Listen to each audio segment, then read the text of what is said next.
आजकल दारुल नदवा नहीं आ रहे हो, तुम्हारी कमी खलती है वहाँ। हाँ मैं थोड़ा मसरूफ हूँ, आप लोग खुद ही संभालें। ना मालूम अबू बकर को क्या हो चला है। अब ये हमारी मजलिसों में भी नहीं आते और ना ही ज़्यादा लोगों से बात करते हैं। ज़रूर कोई गंभीर मसला है जो हमसे छुपा रहे हैं, वरना ये तो हमेशा आगे रहने वालों में से है। कैसे हो मेरे भांजे उमर? मैं खैरियत से हूँ जब तक मेरे सारे मामा खैरियत से हैं। तो फिर हमारे साथ चलो, या तुम भी कहीं मसरूफ हो? मैं भी, मुझे मेरे लोगों से कोई दूर नहीं रख सकता। चलो चलो।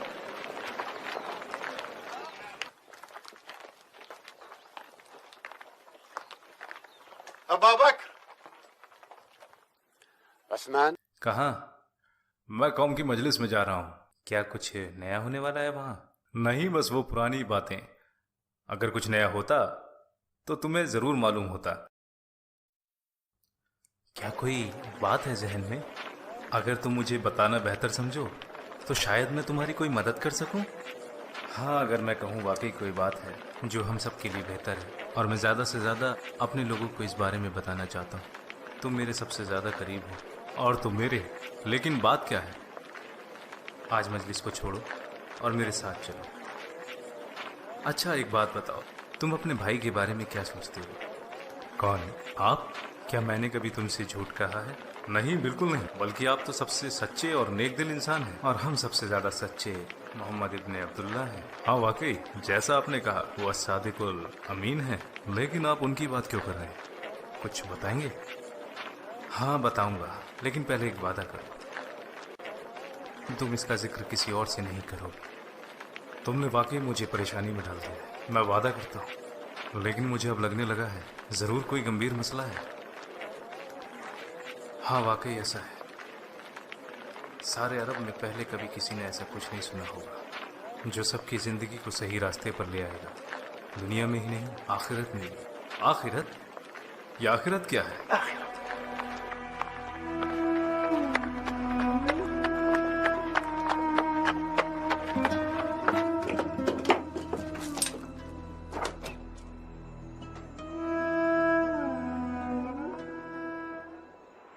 आओ, आपके चचा के बेटे मोहम्मद कैसे हैं? अपने रब के फजल से वो बिल्कुल ठीक है। कौन रब? मैंने आपको आज उनके साथ पहाड़ी रास्ते पर देखा था। आप वहाँ क्या कर रहे थे? मेरी तो कुछ समझ नहीं आया। आप दोनों ने सजदे किए और फिर खड़े हो गए, और ये सजदे वैसे बिल्कुल नहीं थे जैसे हम अपने बुतों को करते हैं। जो आपने हमें करते देखा उसे नमाज कहते हैं वालिद साहब, जिसको अल्लाह ने अपने नबी के जरिए हम पर फर्ज किया है। हाँ, आपके भतीजे मोहम्मद, बेशक अल्लाह की कसम वो नबी है और उन पर वही की जाती है जो कि अल्लाह का कलाम है, यानी कुरान, और मैं उनके दीन पे चलता हूँ, यानी इस्लाम। नबी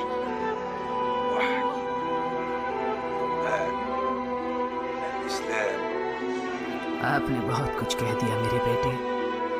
आओ बैठो और मुझे अपने इस दीन के मुतालिक और बताओ, इस दीन से मुराद क्या है?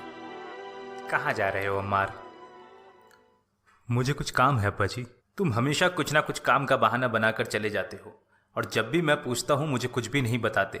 मैं यहाँ अकेला रह जाता हूँ। ऐसा क्या काम करते हो जिसका मुझे इल्म नहीं? अब तुम कहाँ जा रही हो? मैं तो अबू अल हाकम इब्न हिशाम के घर जा रही हूँ। उनकी बीवी ने मुझे बुलाया है, शायद कुछ काम है। ये कहो कि उनको आपसे अपनी खिदमत करानी है। उनके खुद के भी तो नौकर हैं। उनका नौकर बीमार है और इसके अलावा बनु मखजूम हम पर हक रखते हैं। हाँ, साथी हैं, गुलाम नहीं हैं, और वो आज भी आपसे गुलाम औरत की तरह ही व्यवहार करते हैं। उन्होंने आपको आज़ाद तो कर दिया, मेरे अब्बा से शादी भी करा दी, लेकिन वो आज भी हमको गुलाम ही समझते हैं। चुप हो जाओ अम्मार, तुम हमें ऐसी परेशानी में न डालो जिसका कोई हल नहीं है। उनके हम पे बहुत एहसान है। जानते हो, जब मैं यमन से यहाँ आया था तो मखजूम कबीला ही था जिसने मुझे आसरा दिया और मेरी हिफाजत की और मुझे अपना साथी बनाया। अब मेरी रूह पर सिर्फ उन्हीं का ही हक है। इस रूह का मालिक उसका बनाने वाला है। क्या कहा इसने? मेरे बेटे, वो आपको हक के रास्ते पर चलने के लिए बुला रहे हैं। आप हमेशा उनके साथ ही रहना, और जब तक अल्लाह की मर्जी ना हो तब तक इस बारे में किसी और से जिक्र भी नहीं करना।